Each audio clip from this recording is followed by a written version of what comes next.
Now, our first guest is a platinum-selling recording artist and a talented actress who's personally responsible for the sharp increase in tissue sales from all across America.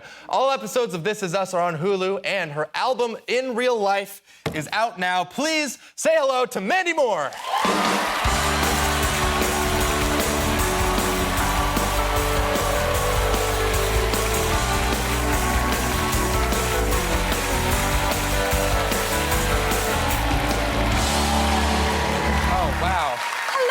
Well, Mandy, welcome to the show. I know it's your 9th time on the Kimmel show. It's your first time with me, and I just wanted to get this out of the way that I had a huge crush on you as a teenager. What?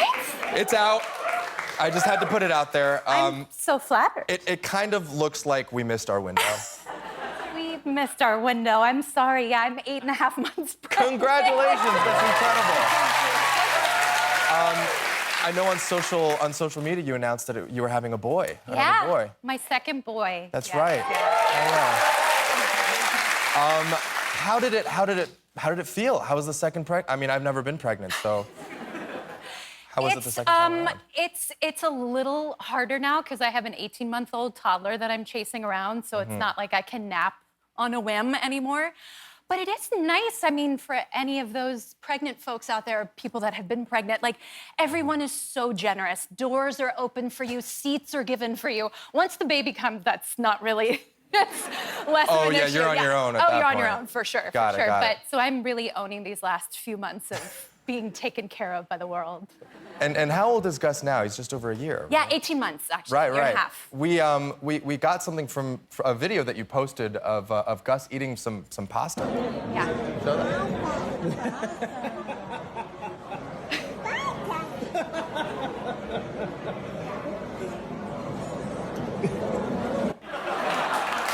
Yeah. Just like Mommy loves his carbs. He loves his carbs. I kind of think that that's the way that everyone should eat pasta, personally. Wouldn't it be great? Yeah. Now, I don't know if you've decided on a name for your second baby yet, but I know for Gus, you actually, the way that you announced it to your family and friends was that you sent them puzzles. A puzzle, yeah. Right. I feel like we're gonna do the same for this guy. We have decided on a name, and I don't want like the second child syndrome to set in where, you know, you've gotten all of the fun stuff out of the way with the first kid. Right. I want our second son to be like, okay, Mom and Dad really did make an effort with me as well. So I'm sure we will find some creative way to tell our families the name before the baby comes. No, that's good. That's good. Otherwise, you know, you're like, imagine your older brother is like, oh, I got announced with a puzzle, and yeah. then I know, exactly. some Instagram post or something. Yeah, exactly. Now, you have an album that you released earlier this year. I did. I listened to it. It's incredible. Thanks. And it's your 7th album. It is. Yeah. How does it? I don't want to make you feel old or anything, but I grew up listening to your music. Thank you. How does it feel releasing an album now versus, like, say, 15, 20 years ago? I mean, do you feel like the landscape has changed, or? Everything has changed dramatically. Yeah. I mean, I'm 38. I put my first record out when I was 15. So yes, the world looks dramatically different now. Like, radio feels like it's less of a thing to sort of break an artist. Right. I mean, the fact that I think social media out there has sort of allowed people to sort of be their own boss in a way. You don't need kind of like the machinery, I think, of like a label and an MTV and all of that to sort of break an artist anymore. So it's nice to have, I guess, freedom back in artists' hands in that sense. Now, you co-wrote your album with your husband. I did, yeah. And how did the dynamic work? I mean, did you write songs about each other every time you had an argument? No, so my husband, Taylor Goldsmith's in a band called Dawes, who actually played on the show here quite a bit. And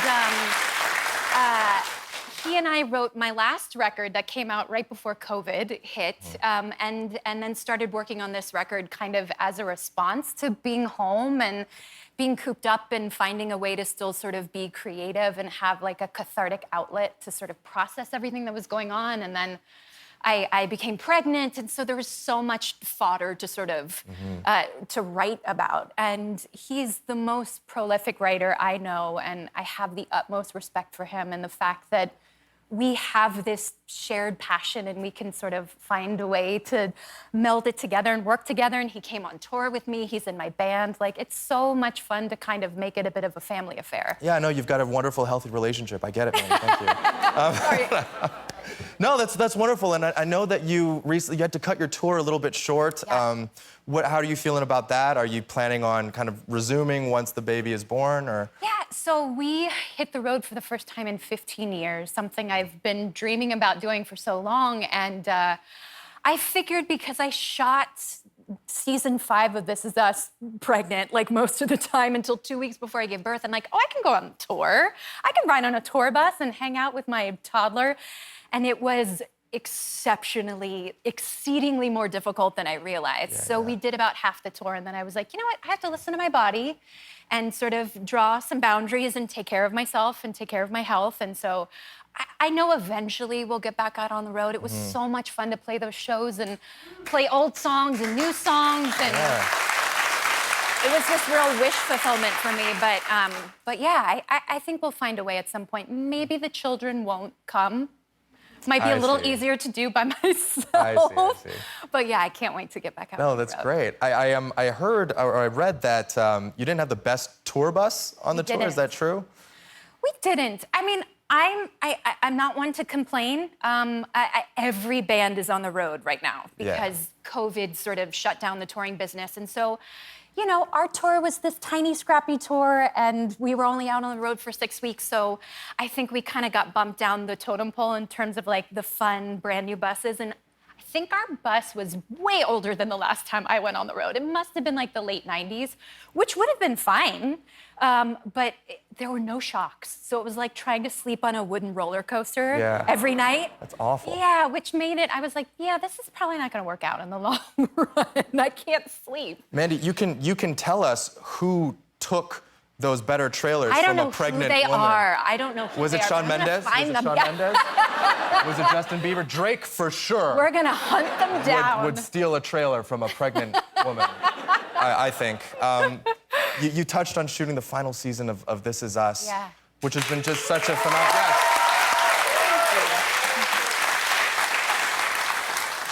I mean, to have touched audiences for so long with your character, I mean, how did it feel to shoot out the last moments of the show?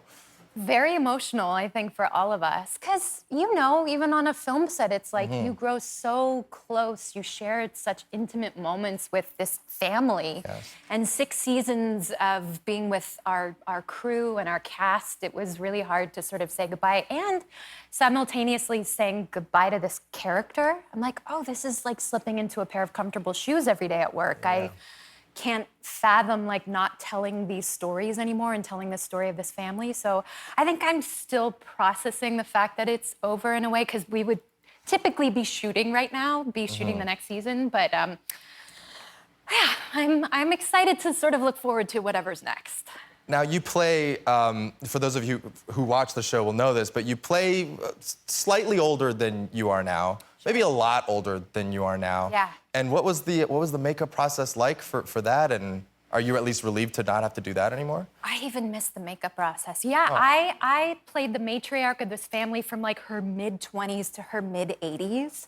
When you're walking out of your trailer as an 85-year-old woman, do you feel like people treat you any different, even though they know it's like makeup?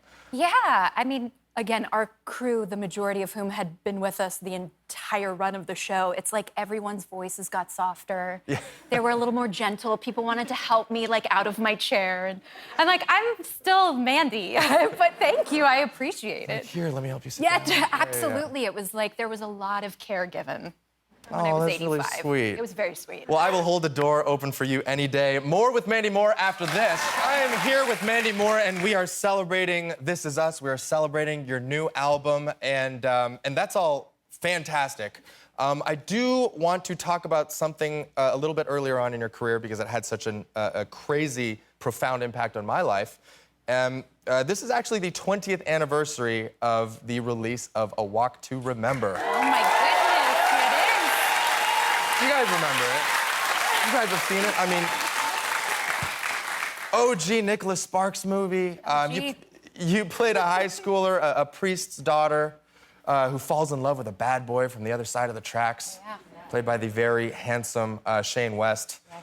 You've actually crossed paths with quite a few heartthrobs in your day. You toured with NSYNC, Backstreet Boys. Yes. Got to kiss Shane West. Got to kiss Shane West, I know. What can you tell me from that? Let's dish. Well, A Walk to Remember was, I had been in The Princess Diaries, but this was like technically my first leading role, my first on-screen kiss with Shane. I was 16, I turned 17 while we were making the movie in Wilmington, North Carolina, which is where Dawson's Creek shot. I mean, there was a lot of like teen romance cachet in my orbit at that time. I unfortunately, obviously being the uncool young person, it's not like I got to hang out with any of those fun people. People often ask me like, oh, I toured with NSYNC and the Backstreet Boys when I was 15. Did I get to hang out with them? I'm like, you think they wanted to hang out with a little loser like me? No way. They were like, you Absolutely. know, no way. I was like the annoying kid sister that they probably had no idea I was even on the road with them. But I was like, just like such a super nerdy fan. That, I refuse to believe that. You were incredible in the movie. My favorite part, I mean, I love the list. I love the two places at once. And you've got one straddling foot the state line, of course. And I love also that, people were expected to believe that you were just like a plain, average-looking girl just by tying your hair up, which I don't think anybody bought. Well, I did dye my hair brown. I became a brunette for that movie. I had been a blonde previously, so I love that was their trying to trick people too, like, oh, but she's mousy because she has brown hair. I'm like, okay. Well, the film was great. The film soundtrack was great. You contributed, a couple of songs, yes. Yeah, you had Only Hope. Yep. There's a song Which they sang in the film. Yeah. And I love Cry. Like the end credit song? The end credit song, I'd be like, riding the subway home from school and I'd have my headphones on and I'm sure people would be looking at me being like, what is this kid listening to? I'm like, and little did they know it was like, I'll always remember. Okay, Simu. It was late afternoon. I'm doing a show with Mandy Moore right now, okay? I'm gonna shoot my shot. That is impressive. Are you auditioning for a musical right now? Because I would cast you. Forever and ended so soon. No, I want you to take it. Wait, can I ask how you found the movie? How I found the movie? I feel like a lot of young women, it was a seminal part of their teenagehood, but how did you find it? Well, I was trying to date all of those young women. Okay. So I was asking them, what do you want to see? And they were like, I want to see Mandy Moore in A Walk to Remember. I really appreciate you coming on the show. Thank you so much. Thank you for having me. All episodes of This Is Us are available on Hulu, and In Real Life is out now. We'll be right back with Jimmy O Yang.